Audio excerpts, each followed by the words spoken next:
On a Monday afternoon in 1986, a detective sergeant in San Antonio, Texas, sat in his office and puzzled over two separate cases that landed on his desk that morning.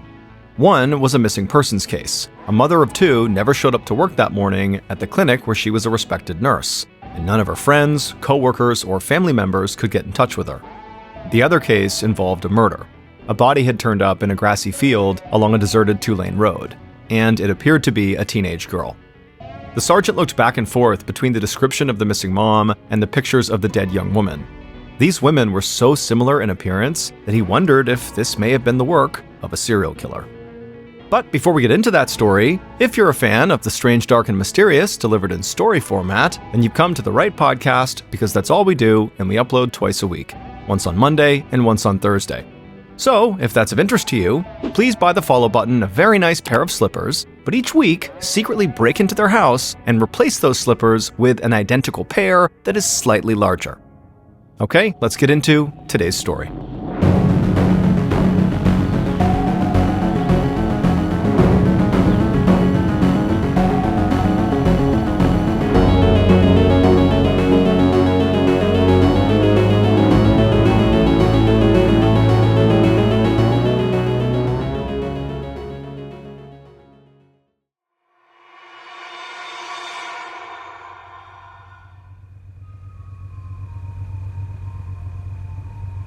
On a muggy Saturday night on June 7, 1986, 29-year-old Kathy Lipscomb parked her car in front of an apartment complex in San Antonio, Texas, and reached into her purse for a tube of lipstick. Kathy tilted the rearview mirror toward her face and touched up her lips. And as she looked at her reflection and swept her platinum bangs to the side of her forehead, she almost didn't recognize herself. There was a glow on her face that she hadn't seen in a long time, not since she'd been a newlywed. These days, the happy parts of Kathy's marriage felt very far in the past. Over the last 8 years, she and her husband had had 2 children, who they both loved deeply. But Kathy had come to feel increasingly trapped in her life, until just about a month ago when she and her husband had finally agreed to separate. To Kathy, that decision felt like it gave her back her freedom, and she knew that who she was seeing now in the rearview mirror of her brand new car was a brand new woman. Kathy grabbed her purse from the passenger seat, got out of the car, and walked towards the large apartment building up ahead. And suddenly, she felt really nervous. But it was the good kind of nervous. She had butterflies in her stomach because she was on the way to spend the night with her new boyfriend, who she had fallen completely in love with. Kathy's soon-to-be ex-husband had the kids, and for at least a little while, Kathy could put all her worries out of her mind. So she walked up 2 flights of stairs to the 3rd floor of the building and then rang the doorbell of her boyfriend's apartment. Kathy heard footsteps drawing closer, and then the door opened up, and Kathy beamed at the man standing there. The man grabbed Kathy and kissed her, led her inside, and shut the door behind them. The next evening, Kathy's soon-to-be ex-husband, 30-year-old Air Force Master Sergeant Bill Lipscomb, buckled their 4-year-old son and 7-year-old daughter into the backseat of his car and began driving to the other side of town, where Kathy had just moved into her own apartment. Kathy was supposed to pick the kids up from Bill's house, but she hadn't shown up and she wasn't answering her phone. So now, Bill was driving the kids to her. When they got to Kathy's building, Bill knocked on the front door of Kathy's unit, which was on the ground floor, and he and the kids waited there in silence. When she didn't answer the door, Bill knocked again. But still, there was no answer. He turned to his kids and tried to smile because he didn't want to upset them, but he knew this was actually really weird. Kathy was never even late picking up their kids, so the idea that she just would blow it off entirely and then also not be home made no sense. Bill told the kids to wait at the door, and then he walked back to his car. He got a notepad, a pen, and a roll of tape out of the glove box and walked back to the building. Bill wrote a note stating that he and the kids were there at 6:45 and would try again later. Then he stuck that note to Kathy's front door. Then he looked down at the kids and asked them if they wanted to write their mom a note too. The little girl nodded and took the pen from her dad and scribbled onto the pad, and Bill tore out the page and stuck that to the door as well. The note read in large block letters, "Mommy, we love you." A day later, at around 9:30 a.m. on Monday morning, a woman working at a university health clinic named Sarah Bowers had a question for Kathy Lipscomb, who was one of the nurses that she worked with. So Sarah walked over to Kathy's office. But when she stepped inside, it was empty, and Sarah saw that a bunch of pink "while you were out" memos had piled up on Kathy's desk. Sarah walked in and picked up one of the messages and read it. It was from Kathy's husband, Bill. He had called in an hour earlier looking for his wife. And this, coupled with the stack of other notes that were very similar, gave Sarah a bad feeling in the pit of her stomach. Because Kathy was one of the most reliable nurses in the clinic. Like, where had she gone? Why hadn't she called in?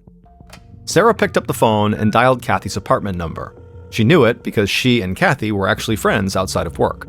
But the call just rang without an answer, and Sarah eventually hung up and returned to her desk. But over the next hour, Sarah could barely focus because all she could think about was Kathy. She kept looking up at the clock on the wall, watching the minutes tick by, hoping to see her friend walk into the office with a totally reasonable explanation for why she was late. Or even without an explanation. It didn't matter, so long as Sarah knew Kathy was okay. By the time the clock struck 10 that morning and Kathy still had not shown up to work, Sarah could not stand it any longer. She got up and walked directly to the office of her and Kathy's boss, Dr. David Pearl.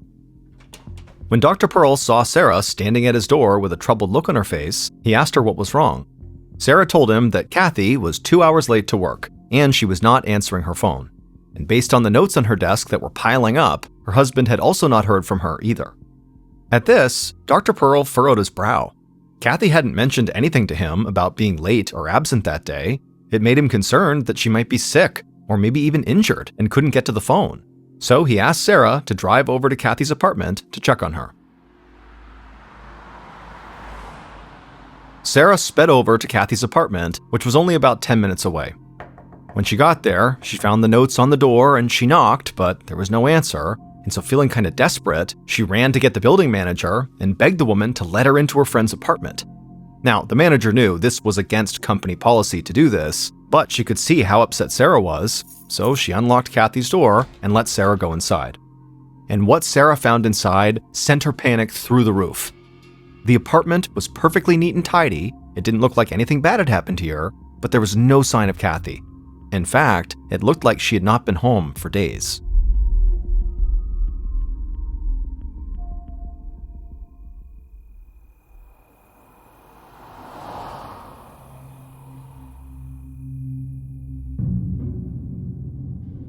At around the same time, about 15 miles away, an airman who worked at the local Air Force Base was driving to work down a 2-lane road outside of town when he noticed something lying in the grass on the side of the road.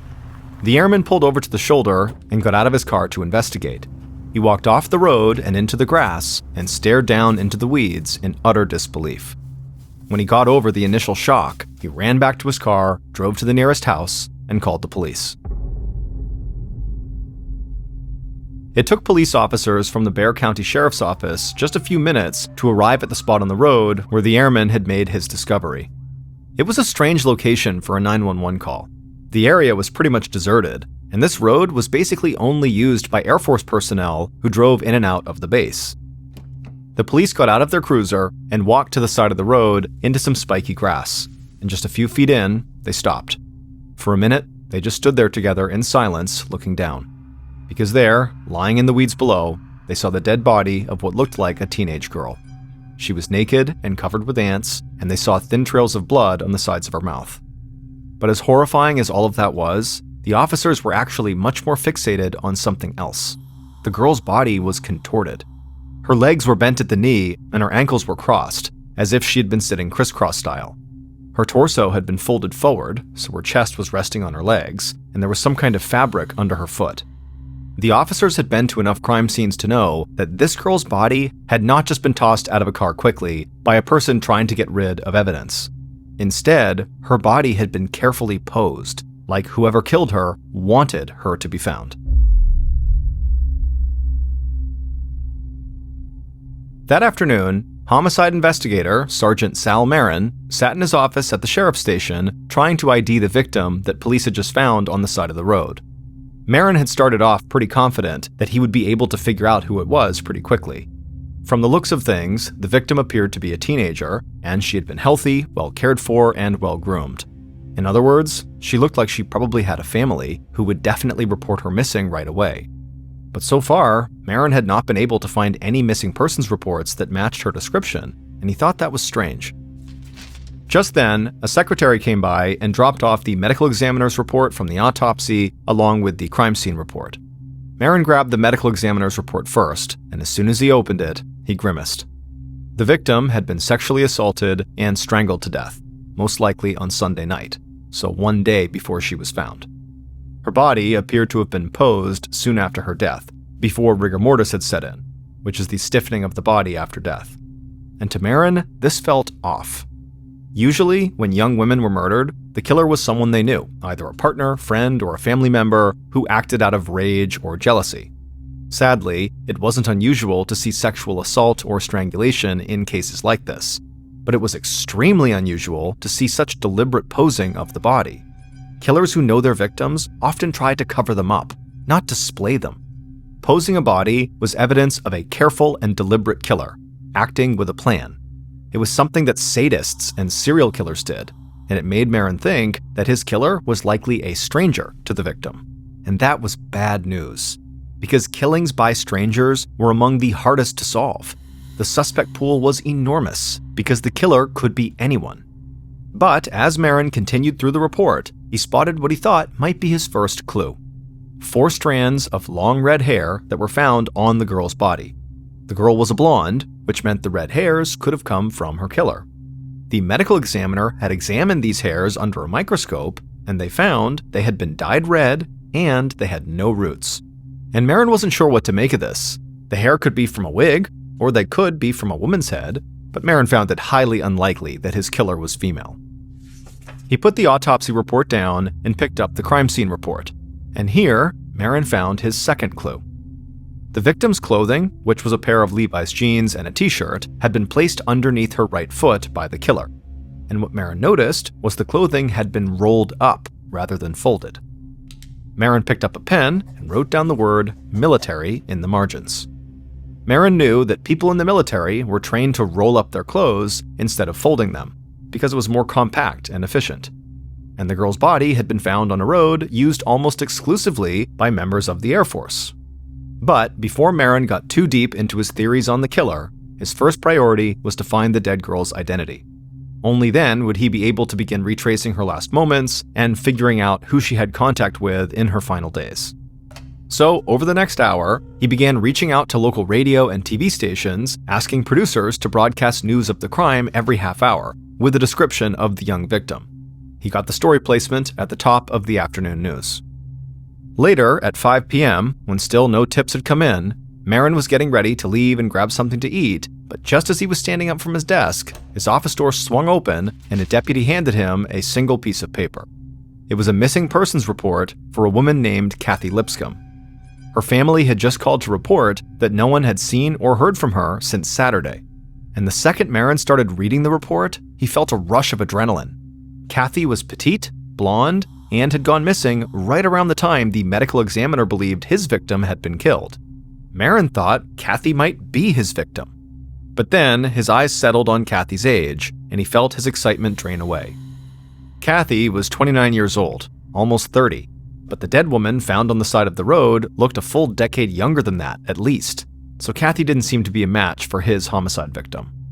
Still, Marin wondered if this missing persons report about Kathy Lipscomb was a different kind of clue in his case, because based on Kathy's physical description, it was eerie how similar the two women were. Marin felt his appetite vanish, and he sat back down at his desk. He was starting to fear that he could have a serial killer on his hands, who was hunting petite blonde women, and that Kathy could actually be his second victim. A few hours later, Sergeant Marin's efforts to get the description of his victim blasted out onto the airwaves paid off. By this point, Marin was at home on his couch watching TV when his phone rang. He walked into the kitchen and picked it up. It was the medical examiner's office calling to tell him that a woman watching the news had heard about the discovery of the body and realized that the description of the young victim matched a friend of hers perfectly. At first, this woman had not wanted to believe it, so she actually had gone to her friend's apartment to check on her. But when her friend did not answer the door, the woman had called the police, and the police directed this woman to the medical examiner's office, where she would positively identify the body. Marin's victim finally had a name. When Marin heard the name, he immediately turned to the coffee maker on his counter and started brewing a pot.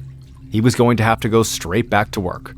Because Marin did not have 2 victims on his hands, he had just one. The dead body of the girl by the side of the road and the missing Kathy Lipscomb were one and the same. Kathy, despite being 29 years old, was just unusually young-looking. This meant that Marin's theory of the case, that he might be dealing with a serial killer, had become a bit more unlikely. He still viewed the posing of the body as evidence that the killer was a stranger to the victim, acting on a calculated plan rather than a sudden burst of emotion. But he was down to just one victim. And now that his victim did have an identity, Marin had to do the part of his job that he hated the most, and that was to tell his victim's family about the murder.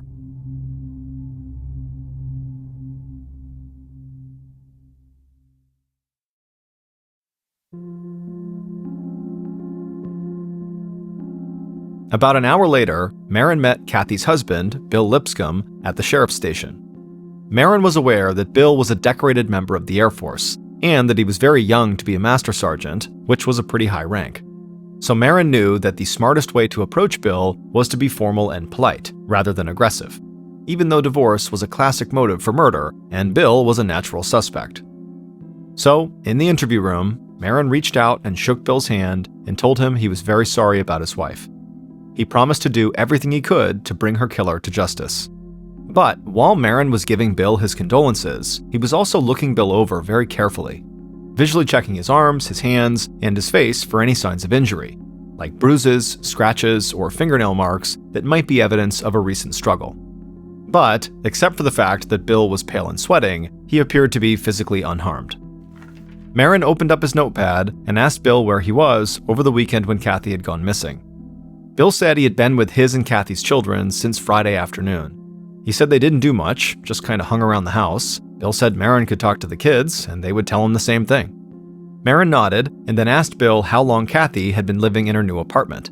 When Bill sighed at the question, Marin looked up from his pad. He was surprised to see that Bill almost looked angry. Bill shook his head and told Marin that Kathy had only been in the new place for about a week or so, but the neighborhood it was in had been a point of contention between them. He said he'd warned Kathy it was a bad area. He didn't like the seedy bars and strip joints all over the place, but Kathy had refused to listen to him. The apartment was close to her work, and she told him it was not his business anyway. Bill shook his head again and looked down at the table, and Marin could tell that clearly the separation between Bill and Kathy was still pretty raw. He told Bill he had just one more question, and then he'd let Bill go home to his kids. Marin explained to Bill that based on the location where Kathy's body was found, and the way her clothes were rolled up, not folded, he thought there could be a military connection.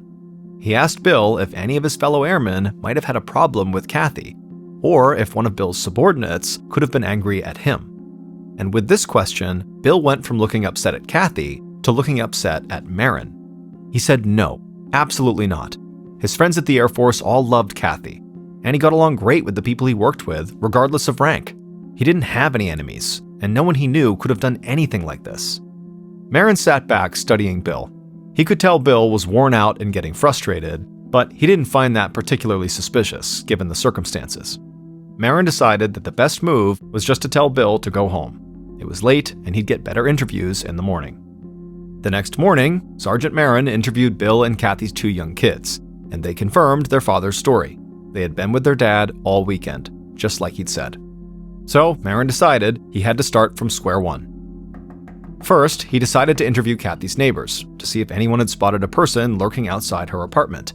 If the killer was a stranger to Kathy, like Marin suspected, then they would likely have found her by simply running into her somewhere, and it was possible they might have followed her home. And right away, when he started to canvass, he got a tip and a surprise. Because one of Kathy's neighbors told him that on the day Kathy's body was found, he saw a suspicious person walk up to Kathy's door and then just lurk there for a few minutes before walking away. And the neighbor said this person was a woman, not a man, which was not what Marin was expecting.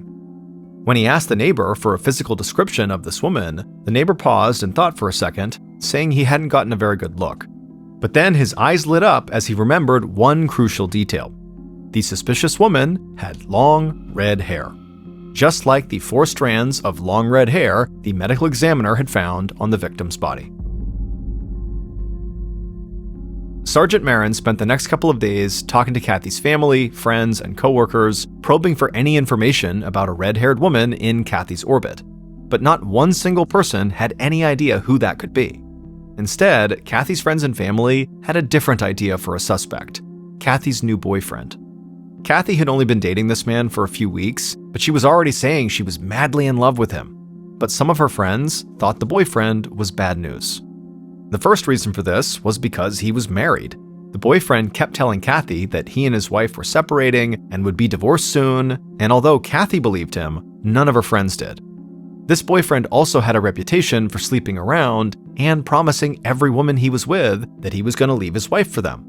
In fact, he was known for keeping a bachelor pad apartment where he could entertain his various girlfriends without his wife's knowledge. And another reason Kathy's friends didn't like her boyfriend was even simpler. It was because he was her boss. Kathy's boyfriend's name was Dr. David Pearl. It was Dr. Pearl who, on the Monday that Kathy failed to show up for work, sent her coworker Sarah to Kathy's house to check on her. Kathy's friends knew she had been spending time with Dr. Pearl when she didn't have the kids with her, and that caught Marin's attention. Because the kids had been with their father on Saturday night, which, as far as police knew, was the last time anyone had seen Kathy alive. Marin wanted to know if Kathy had gone to meet Dr. Pearl that night. And so, a few days into his investigation, Marin found himself putting the red-haired woman on the back burner for a new number one suspect: Kathy's boss and boyfriend, Dr. Pearl.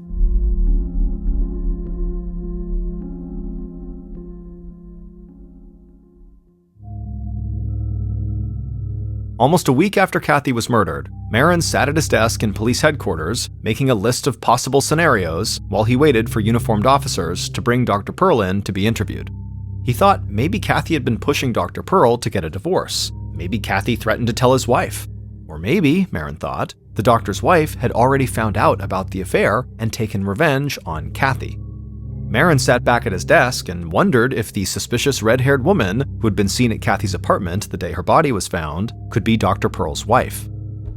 Just then, a uniformed officer knocked on Marin's door to tell him that Dr. Pearl was waiting for him. Marin stood up and followed the officer back to the little interview room where Dr. Pearl was sitting, looking perfectly calm and in control.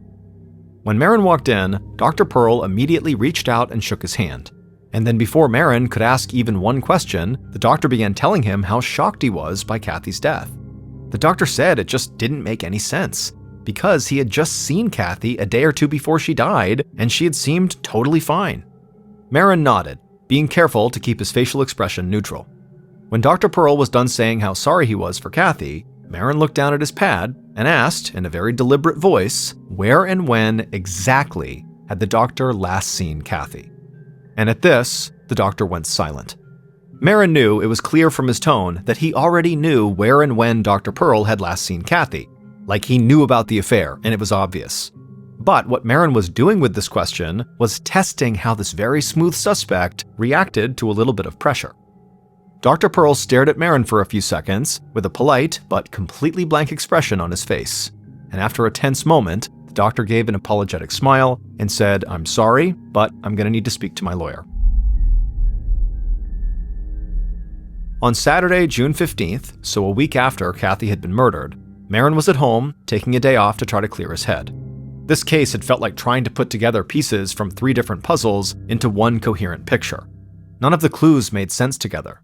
The posing of the body suggested a methodical killer who did not know the victim. But Marin's best suspect was Kathy's boyfriend. The rolled-up clothes suggested the killer had a military background, and Kathy's soon-to-be ex-husband was a member of the Air Force. But he had a rock-solid alibi, and none of his friends or colleagues had any real link to Kathy.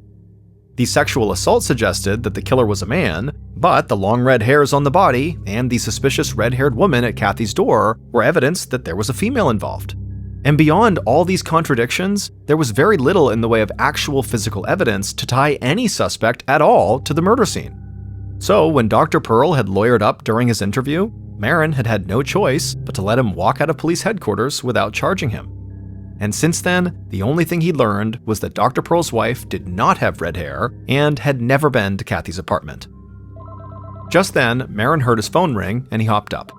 He hoped it was someone calling to tell him there had been a new break in the case, just like the last time he got a call at home. But when he answered, it was just more bad news.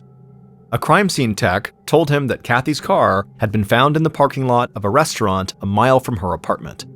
Forensic investigators had searched it for fingerprints, but they came up empty. Someone had wiped it clean. Over the next few weeks, every lead Marin tried to chase went nowhere. And slowly, newer homicide cases started to pile up, and they began to take up more and more of Marin's time.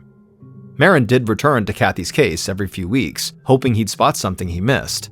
But no matter how many times he read the different reports, nothing in them made any more sense than it had in the beginning. A month or two into the investigation, Kathy's mother had called Marin, and he promised her he would make sure that Kathy's murder was not forgotten. But as the months piled up, the case just got colder. By the 1-year anniversary of Kathy's death, the only thing Marin knew for sure was that whoever killed Kathy had not killed again, at least not in the area of Bexar County. There had been no other murders reported with the posing of the body or the long red hairs or the rolled up clothing. By the 2-year anniversary of Kathy's death, Marin had begun to dread the calls from Kathy's family, because the only thing he had to offer them were apologies.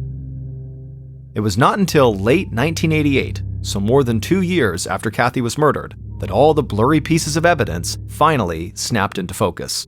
And it happened because Kathy's family hired a private investigator. When this PI heard about the initial handling of the case and the huge mistake made in thinking that the body of Kathy Lipscomb was that of a teenage girl, he decided to start the investigation all over again. And in doing so, he discovered a critical piece of evidence that somehow the police had missed. That evidence was Kathy's datebook. In this datebook, Kathy had written cryptic notes about something called the WAPS test. The PI didn't know what a WAPS test was, but apparently, someone Kathy knew had all the answers to this test and was passing them around. To the PI, this sounded like Kathy knew something about some kind of cheating scandal. Not like adultery, like actual cheating on a test. But the PI wondered who in Kathy's orbit would be taking a standardized test. It didn't make sense for anyone at Kathy's job, which was at a medical office. On a hunch, the PI called the nearby Air Force Base, and that's when he realized he was holding the link that completed the chain of evidence, and broke the case wide open. Now, the PI worked with the Air Force as well as Sergeant Marin to bring in a man who had, until the discovery of the datebook, flown completely under the radar. His name was Clint Richards, and he had worked with Kathy's soon-to-be ex-husband, Bill Lipscomb, in the Air Force.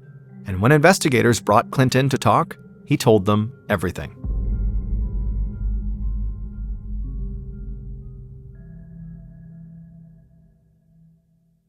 Based on Clint's story and evidence gathered throughout the investigation, the following is a reconstruction of what police believe happened to Kathy Lipscomb on the night of June 8, 1986.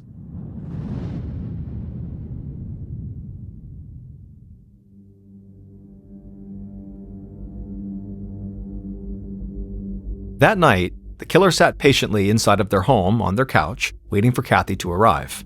They'd been expecting her. And when the killer heard knocking, they walked across the room, put a smile on their face, and opened their front door. There was Kathy, exactly on time as usual. The killer gestured for her to come inside, and she stepped over the threshold while the killer shut the door behind her. As soon as Kathy looked around the room, she realized something was wrong. It was too quiet. But the killer was expecting this. When Kathy turned to confront them, the killer pushed her to the ground and raped her. Then they grabbed an electrical cord they had hidden nearby, climbed on top of Kathy, and wrapped it around her neck. As they pulled, Kathy tried to fight back, but after several minutes, it was too much and she stopped moving. After Kathy was dead, the killer stood up, crossed the room, and opened a cedar chest. Then they dragged Kathy's limp body across the floor, they folded her at the waist, picked her up, and jammed her inside of the chest, crossing her legs so she'd fit. Once the chest was closed, the killer called a friend.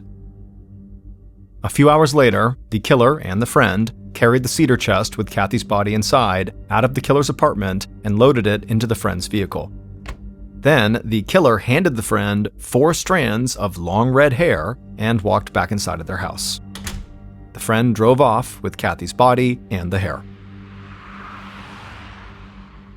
After a few minutes, the friend turned their car onto a deserted 2-lane road outside of town. They pulled over, removed Kathy's body from the chest, and carefully placed her on the ground on the shoulder of the road. Then, the friends set about staging the scene to look as if the killer had posed Kathy's body on purpose. They rolled up Kathy's clothing and placed it underneath her right foot, and then they laid the 4 long red hairs on top of Kathy's body. Finally, when the scene was perfect, the friend got back into their car and drove home. With Kathy's death, both the killer and the friend were now certain that no one would ever know that the killer had cheated on the promotional exam that the Air Force called the Weighted Airman Promotion Systems Test, or as everybody called it for short, the WAPS test. The friend who dumped the body was Clint Richards, and the killer was Kathy's soon-to-be ex-husband, Bill Lipscomb. It was Bill, the young master sergeant who had moved up the Air Force ranks with shocking speed, who had cheated on the WAPS test. Kathy knew about it, and she had threatened to expose him during their divorce because she wanted Bill to give her full custody of the children. It would turn out that Marin had been correct in his assessment that Kathy's killer had acted with a plan and had deliberately posed her body. But he had been wrong about why. Bill and Clint had worked together to stage the crime scene to make it look like a murder committed by a sadistic rapist. Those long red hairs were part of that staging, meant to throw the police off, and they had worked even better than either Bill or Clint had expected. And this was because of a chain of events that police themselves had set in motion in their early efforts to identify the body found on the side of the road, when they believed the victim was significantly younger than she was. Police had put the description of the victim out to the media, and a friend of Kathy's had heard it. That friend had been the one to make the identification of Kathy's body, but she only did so after going to Kathy's apartment to check on her. The suspicious red-headed woman the neighbor had seen was actually just Kathy's friend. It was a total coincidence, but it had confused investigators for years. Meanwhile, Bill had escaped suspicion with his alibi because he had told his young children to lie to the police about being with him all night. Bill had preemptively suggested to Marin that Marin should talk to his kids because he knew they would lie for him. It was only when the PI began poking around on the case that Bill's 9-year-old daughter finally found the courage to tell the truth. She had not been with her dad the night her mom was killed. Instead, her dad's friend, Clint Richards, had taken her and her brother out for dinner. That was why, when Kathy arrived at Bill's house right on time to pick up her kids like she always was, she found the house too quiet and realized her kids were not there. When Kathy turned around to confront Bill, he raped and killed her. Clint Richards avoided prosecution for cooperating with authorities. As for Bill Lipscomb, he pled guilty to Kathy's murder in order to avoid the death penalty, and he was sentenced to 60 years in prison. However, he was granted an early release in May of 2021.